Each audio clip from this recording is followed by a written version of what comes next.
Você também acredita que os negros não têm a mesma capacidade dos outros para ingressar na universidade?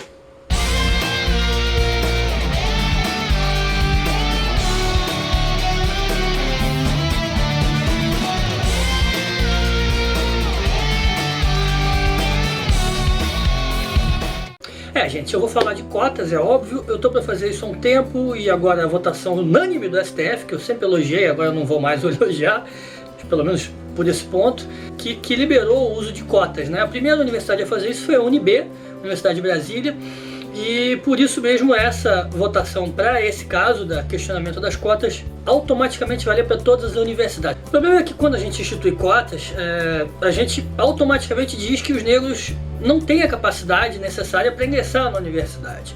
Não tem como se negar, é isso que está dizendo. Você pode até questionar, por causa da desigualdade durante os anos, mas enfim, você está dizendo textualmente que os negros não têm a mesma capacidade. Eu acho bem esquisito, eu acho racista. Uma outra coisa que você está dizendo quando institui as cotas para os negros é não só que eles são inferiores, mas uma coisa tão torpe quanto, que é que os brancos não têm os mesmos direitos e não têm condições iguais para ingressar na faculdade. Isso é tão terrível quanto a primeira afirmação. Isso faz com que, obviamente, vocês já perceberam, eu seja totalmente contra qualquer tipo de cota. A lei original de um deputado, se eu não me engano, do PT do Rio Grande do Sul, esqueci o nome dele, é de 2006, de novo me corrijam aí se eu estiver errado, inclusive previa, além das cotas em universidades, também cotas no serviço público.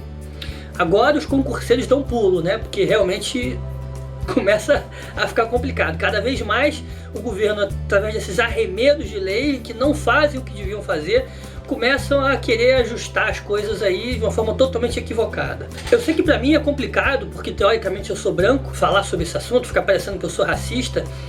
Apesar de, se você puxar a árvore ginecológica da minha família, você vai ver que tem índio, tem, não sei, deve ter negro também, mas enfim, nunca fiz aquele teste de DNA para saber de onde veio e tal.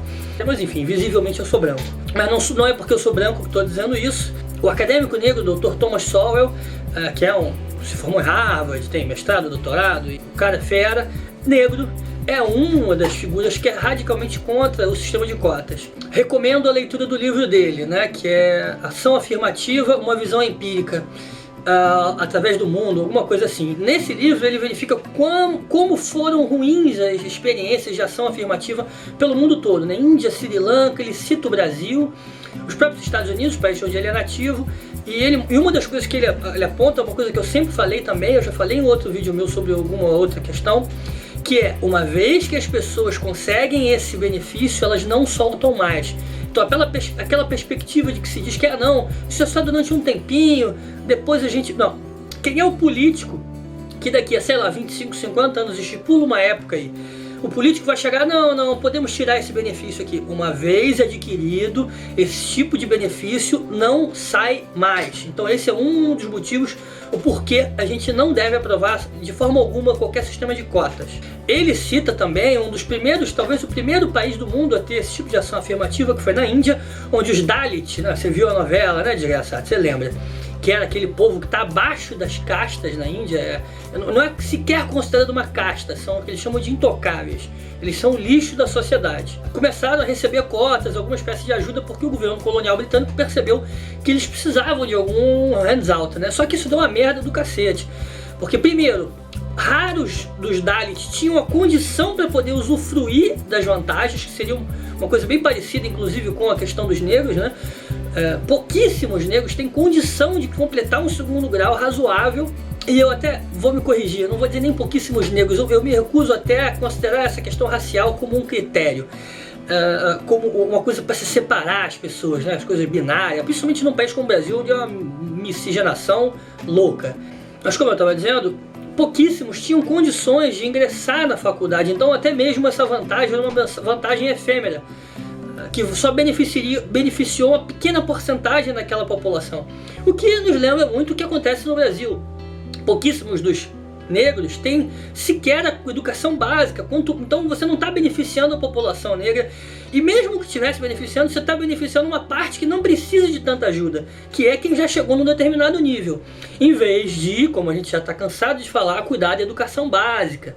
E isso dá uma falsa impressão, uma vez que isso é aprovado, de que as coisas estão melhorando, que estão se tornando iguais, quer dizer, dá uma falsa noção de igualdade, de melhoria, quando isso simplesmente não existe. E isso eu estou falando, antes que me chame de racista, independente de você é branco, azul, amarelo, cinza com bolinhas prateadas, eu me recuso a usar qualquer critério racial para poder fazer qualquer ação governamental. O governo tem que ver todo mundo de forma igual, está na Constituição. Não consigo entender como o Supremo escolheu esse critério como raça para poder, enfim, definir qualquer mudança de postura pública. Isso é absurdo, é surreal, é totalmente inconstitucional.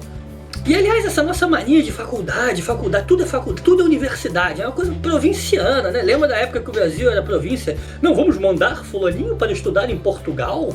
Tipo, porra, desde quando faculdade significa alguma bosta? E tá cheio de advogado dirigindo táxi. Outro dia eu peguei com um antropólogo, começou a falar comigo sobre a cultura brasileira, do como é que o samba se criou, porque eu falei que gostava de samba, e ele falou, não, porque as cordas vêm da Europa, os tambores vêm da África, e o reco-reco e o chocalho vêm dos índios. Meu irmão, eu no táxi tomando uma aula de antropologia, eu fiquei assim, o cara de babaca, o cara era inteligente pra cacete. Dirigir táxi, quer dizer, o que tem de advogado então ganhando merreca, porque os cursos de direito estão prostitutos no Brasil. Então isso é uma ideia totalmente provinciana e ridícula de que faculdade quer dizer alguma bosta. Eu dei uma entrevista para a MTV há uns 10 anos atrás, justamente dizendo que não ia fazer faculdade assim que terminasse o meu nível médio, na época segundo grau, porque é grande bosta a faculdade. Acabei depois mudando de ideia, mas enfim, é um lugar para se criar pessoas que pensam a sociedade, né, de uma forma geral. Ou para funções específicas, como médico, advogado, tal, que você precisa de um nível de educação superior, né? Tanto é que a gente chama de ensino superior. A gente precisa de técnicos bem formados. Quem diz isso não sou eu, é Anísio Teixeira. Pesquisem aí quem é o educador, Anísio Teixeira, saudoso, cara fantástico, que tinha essa noção. A gente precisa de ensino técnico de qualidade. Então essa noção de achar que tudo é faculdade é ridícula. Mas enfim, minha discussão sobre faculdades federais, públicas, isso é um assunto para um outro vídeo sobre o papel da faculdade, da universidade na sociedade. E aí entra uma outra questão que é também fantástica, né? Quer dizer, como vamos definir quem é negro? Como é que vai fazer? Vai fazer teste de DNA? Custa uma fortuna. E mesmo o teste de DNA, por exemplo, o Neguinho da Beija-Flor fizeram o teste de DNA dele, acho que foi o Daniel Fraga que falou no vídeo, e ele tem uma porcentagem grande de alopecia, quer dizer, que porcentagem, né? O desconto na entrada da faculdade vai ter uma razão matemática com quantos por cento você tem de negro, com algum critério meio esquisito.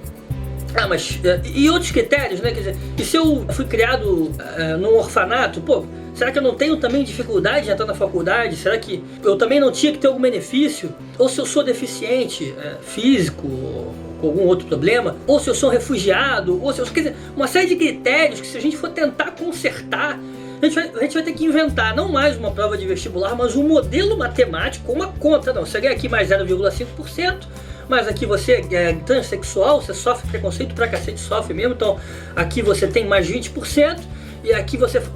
Que coisa de maluco. Quer dizer, se a gente for tentar corrigir esse tipo de coisa com esse tipo de base, fica completamente sem noção para poder corrigir coisas que as pessoas sofreram, sejam por gerações atrás, sejam na própria vida, que seria até faz mais sentido você corrigir uma coisa feita agora do que há anos atrás, gerações passadas, né? Mas de qualquer maneira, nenhuma delas pode se corrigir, e um dos problemas é esse que eu estou falando. Não tem como você fazer uma forma de aspas, corrigir. E por que corrigir em faculdade, sabe? É uma coisa meio louca, tanto lugar para você corrigir diferenças sociais, e como disse o Constantino também, a criação de um tribunal racial, para a gente poder definir quem é branco, quem é preto, quem é azul, quem é amarelo. Tem um caso clássico, se eu não me engano, da própria UNB, de 2 irmãos gêmeos, que um passou e o outro não, no sistema de cotas, porque era baseado em foto. Foto? Ah, vai, puta que me pariu, foto, vou praia... Porra, botar um colágeno aqui e vou virar negão. Porra, pelo amor de Deus. E uma outra coisa também absolutamente estúpida, que é feita uma entrevista para a pessoa saber se ela é realmente negra. E se na entrevista você diz que nunca se sentiu vítima de preconceito, Você tem que dizer na entrevista que foi vítima de preconceito racial, senão você tem problemas sérios no ingresso. Porque isso é um critério fundamental. Enfim, não dá para você, com questões pessoais, individuais, como é a questão do ingresso na faculdade, uma questão totalmente individual, totalmente baseada em meritocracia. Se a gente pode questionar isso também, mas esse é um outro ponto, quer dizer, todo mundo tendo chances iguais e o ingresso sendo individual, você querer fazer uma correção coletiva baseada em algum critério que não seja do mérito da própria pessoa. Isso é totalmente torto. Se ignora, por exemplo, a possibilidade de você ter um negro que tem grana e um branco que não tem. Tem vários livros que mostram, né? Acho que o Guia Politicamente Correto da América Latina levanta, por exemplo, a forte possibilidade do próprio Zumbi, herói negro, ter tido escravos, né? Era comum, existem várias documentações de negros tendo escravos na época, os alforriados, ou negros e pardos, ou a maioria esmagadora dos brancos que não tinham escravos. Quer dizer, por que meu filho vai ter que pagar uma coisa que meu tataravô fez, sabe? Por que ele vai perder? Não tem como. Foi feita uma pesquisa pelo instituto aí, acho que em 2006, perguntaram às pessoas, né? Você acha que os negros devem ter cota? Aí, sei lá, 70 e tantos % disseram que sim. E aí veio uma outra pergunta dizendo: você acha que as questões têm que ser meritórias somente? E, de novo, a maioria da população disse sim. Só que não tem como casar uma coisa com a outra, entendeu?